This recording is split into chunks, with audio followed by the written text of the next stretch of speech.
शुरू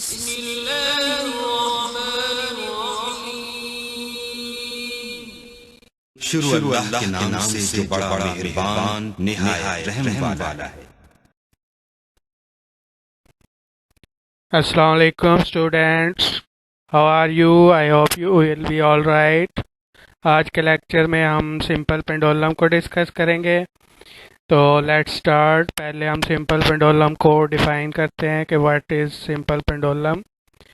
The simple pendulum can be defined as a simple pendulum consists of a single isolated bob suspended from frictionless support by light inextensible string।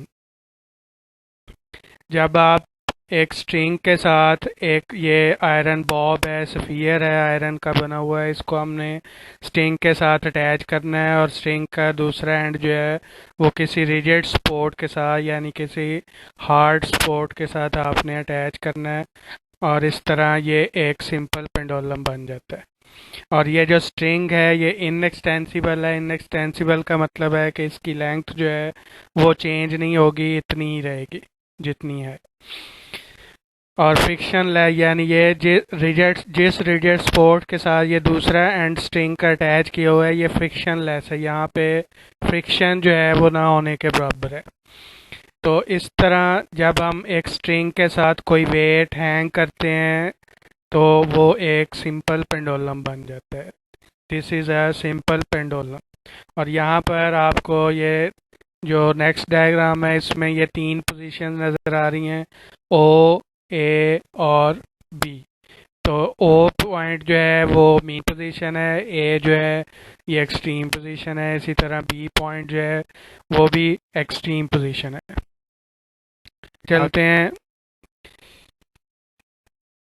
ये wording जो है ये इसी तरह आपने लिखनी है जब आप इस क्वेश्चन को पेंडुलम की वर्किंग को एक्सप्लेन करेंगे। तो यहाँ से ही आपने स्टार्ट करना है इसी तरह कि consider a bob of mass m is attached with an inextensible string and hang with a rigid support. With a film at point O, the bob is at rest because its weight acting downward and tension acting along the string in upward direction cancel each other, so there is no motion. And this point is called equilibrium position or mean position.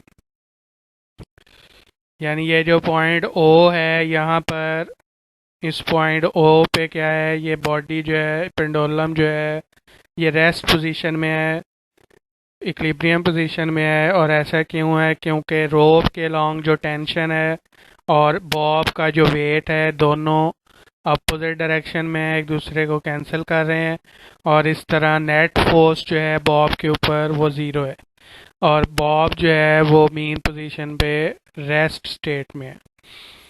If now a force is applied on the bob to bring it to position A, it covers some displacement. After it is released, it starts vibrating about its mean position due to restoring force. It moves from A to O and due to inertia moves to the next extreme position. अब आप इस पे force apply करेंगे और force apply करके इसको ए तक point A तक जो है इसको आप एक्सटेंड करेंगे, डिस्प्लेस करेंगे और जब इसको आप छोड़ेंगे तो ये रीस्टोरिंग फोर्स की वजह से वापस मीन पोजीशन की तरफ आएगा यानी ओ की तरफ।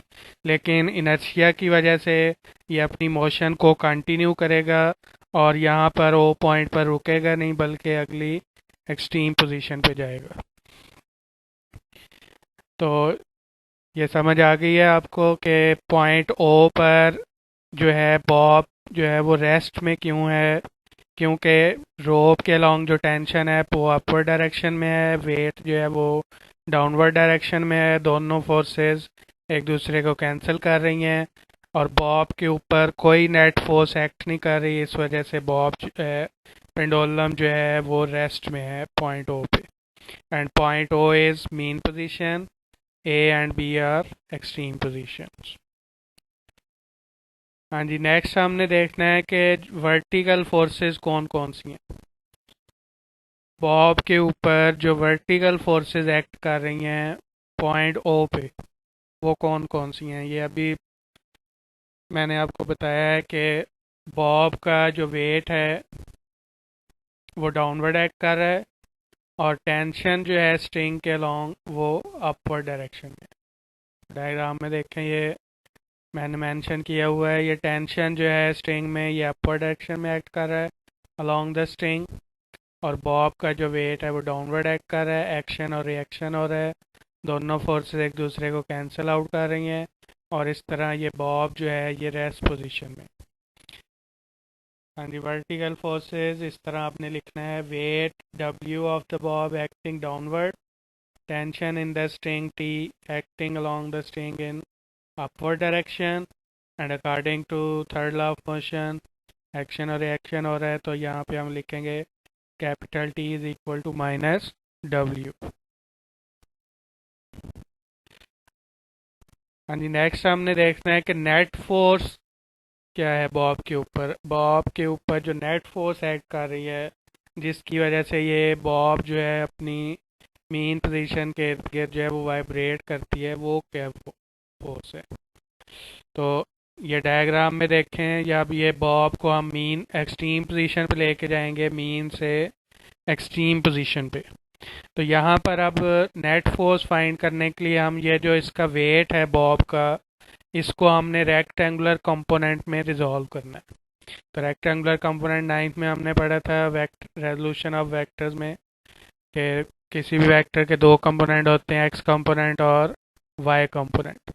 तो यहाँ पे वेट का जो एक्स कंपोनेंट है ये रेड एरो से मेंशन किया हुआ है डाउनवर्ड mg cos थीटा, और इसी तरह जो वेट का वाई कंपोनेंट है ये ब्लू एरो से रिप्रेजेंट किया हुआ है mg sin थीटा, और ये इसकी डायरेक्शन जो है वो मीन पोजीशन की तरफ है। इसी तरह जो टेंशन है अलोंग द स्ट्रिंग वो अपवर्ड डायरेक्शन में है। तो यहाँ पे नेट फोर्स की डेफिनेशन क्या है कि net force acting on the body is the sum of all the forces acting on the body. जितनी भी फोर्स एक्ट कर रही हैं उनका हम क्या करेंगे, सम लें।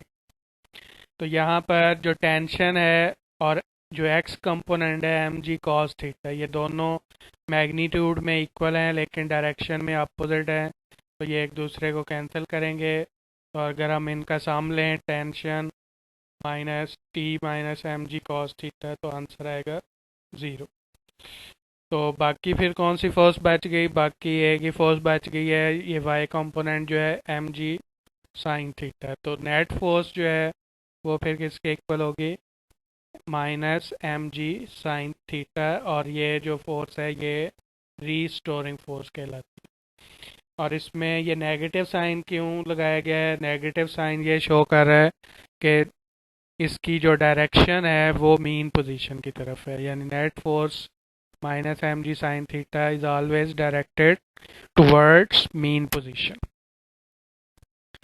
अब हम देखते हैं कि वेलोसिटी और एक्सेलरेशन क्या होगी बॉडी की, ये बॉब की वेलोसिटी और एक्सेलरेशन क्या होगी। तो मीन पोजीशन पे क्या होगा, जब बॉब जो है वो मीन पोजीशन पे होगी तो इसकी वेलोसिटी क्या होगी, मैक्सिमम। लेकिन जो एक्सेलरेशन है वो किस चीज़ पर डिपेंड करता है, डिस्प्लेसमेंट पे, यानी acceleration is directly proportional to displacement and always directed towards mean position. तो यहाँ पर भी जो एक्सेलरेशन है मीन पोजीशन पे, क्योंकि डिस्प्लेसमेंट ज़ीरो होता है, एक्स इज इक्वल ज़ीरो, तो एक्सेलरेशन भी क्या होगा, ज़ीरो होगा। इसी तरह अगर हम एक्सट्रीम पोजीशन की बात करें तो एक्सट्रीम पोजीशन पे जो डिस्प्लेसमेंट होता है वो मैक्सिमम में होता है, तो इसलिए एक्सेलरेशन जो है वो भी मैक्सिमम होगा। But velocity of the Bob is zero. Velocity जो है बॉब की वो एक्सट्रीम पोजीशन पे ज़ीरो हो जाती है, क्योंकि एक्सट्रीम पोजीशन पे बॉब जो है वो थोड़ी सी लम्हे के लिए, थोड़ी सी देर के लिए स्टॉप हो जाती है। तो जब स्टॉप हो जाएगी तो वेलोसिटी ज़ीरो हो जाएगी। और जब बॉडी जो है ये बॉब जो है वो मीन से एक्सट्रीम पोजीशन की तरफ जा रही होगी या एक्सट्रीम से मीन पोजीशन की तरफ जा रही होगी, तो फिर क्या होगा?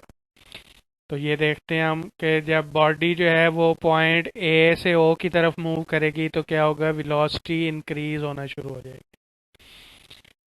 और जब बॉब जो है इसी तरह पॉइंट ओ से अगली एक्सट्रीम पोजीशन पे जाएगी बी की तरफ, तो वहाँ पे क्या होगा, ओ से बी की तरफ जब मूव कर रही होगी तो वेलोसिटी डिक्रीज होना शुरू हो जाती है। When body or bob moves towards mean position from point A to O, its velocity starts increasing, but acceleration start decreasing. और acceleration की जो डायरेक्शन है वो हमेशा मीन पोजीशन की तरफ होगी। जब बॉडी जो है वो वाइब्रेट कर रही होती है, मीन से एक्सट्रीम पोजीशन की तरफ जाती है या एक्सट्रीम से मीन पोजीशन की तरफ आती है, तो एक्सेलरेशन की डायरेक्शन जो है वो मीन पोजीशन की तरफ ही रहती है। इसी तरह जब बॉडी जो है या ये आयरन बॉब जो है ये जब पॉइंट ओ से ए की तरफ जाएगी तो इसकी वेलोसिटी डिक्रीज होना शुरू हो जाती है। Its velocity start decreasing but acceleration starts increasing. लेकिन जो एक्सेलरेशन होगा वो इंक्रीज होना शुरू हो जाएगा, क्योंकि जब ओ से ए की तरफ बॉडी मूव करती है तो जो डिस्प्लेसमेंट है वो इंक्रीज होता है और एक्सट्रीम पोजीशन पे डिस्प्लेसमेंट मैक्सिमम हो जाता है और एक्सट्रीम पोजीशन पे एक्सेलरेशन फिर मैक्सिमम होगा।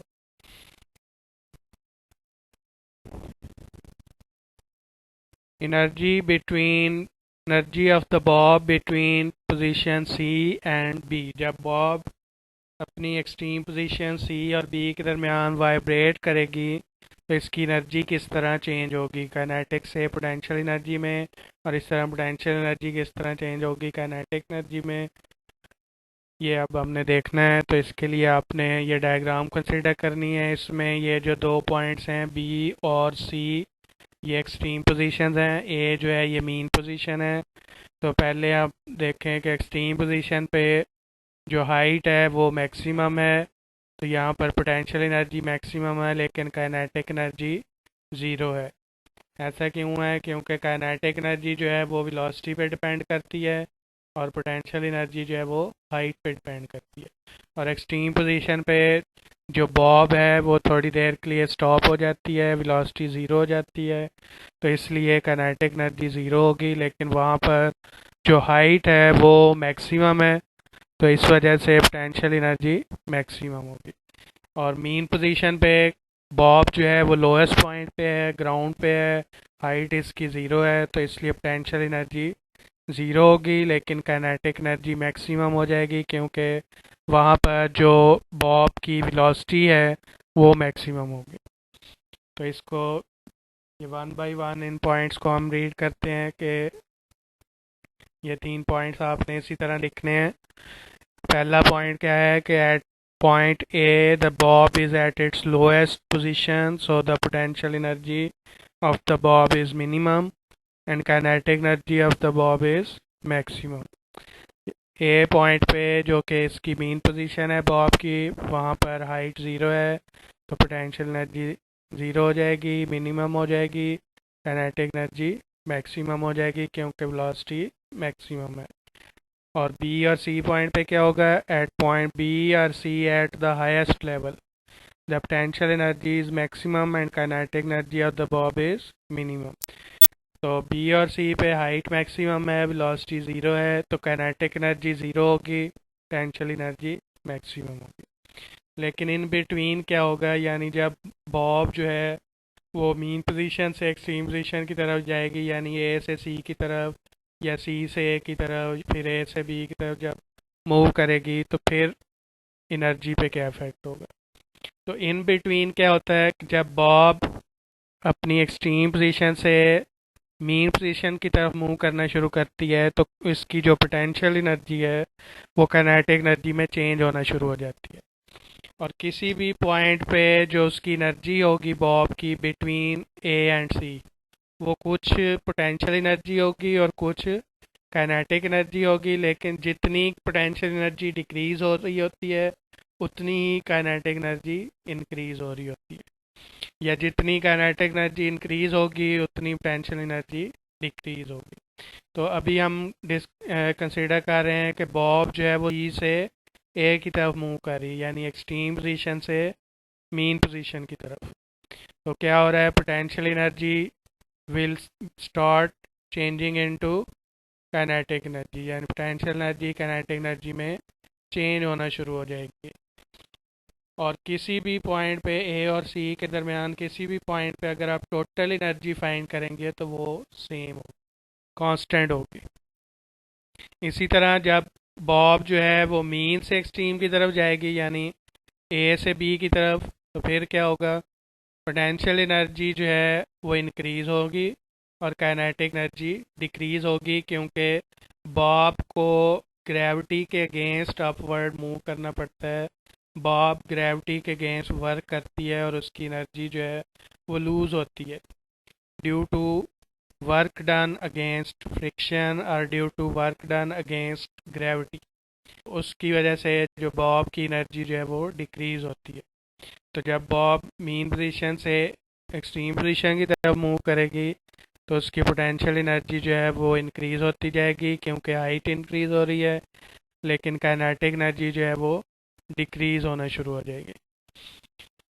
लास्ट जो पॉइंट है वो आपने law of conservation of energy के बारे में बताना है कि पेंडुलम जो है वो law of conservation of energy को किस तरह फॉलो कर रहा है, किस तरह सेटिस्फाई कर रहा है। In between extreme and mean position the energy of the bob is partially potential and partially kinetic, but total energy remains constant.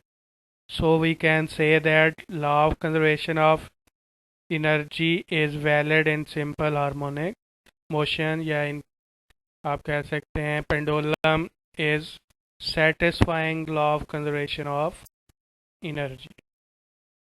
Is it clear? हाँ जी, नेक्स्ट जो है वो पेंडुलम का टाइम पीरियड आपने याद करना है। टाइम पीरियड का फार्मूला जो है वो आपने याद रखना है। ये न्यूमेरिकल्स में भी यूज़ होगा, न्यूमेरिकल एग्जांपल में भी यूज़ होगा। जो चैप्टर में न्यूमेरिकल एग्जांपल गिवन है वो सॉल्व करेंगे हम साथ साथ, तो उसमें भी ये फार्मूले यूज़ होंगे। मैथ स्प्रिंग सिस्टम का भी हमने फार्मूला पढ़ा था टाइम पीरियड का। इसी तरह पेंडुलम का जो टाइम पीरियड है वो उसका फार्मूला ये है, capital T is equal to 2 pi square root L/G। तो पेंडुलम का जो टाइम पीरियड है वो लेंथ पे डिपेंड कर रहा है और ग्रेविटेशनल एक्सेलरेशन पे डिपेंड कर रहा है। तो लेंथ के ये डायरेक्टली प्रोपोर्शनल है। यहाँ से आप देख सकते हैं फार्मूले से कि जो टाइम पीरियड है वो लेंथ के स्क्वायर रूट के डायरेक्टली प्रोपोर्शनल है। यानी अगर लेंथ हम इंक्रीज करेंगे तो टाइम पीरियड भी इंक्रीज हो जाएगा।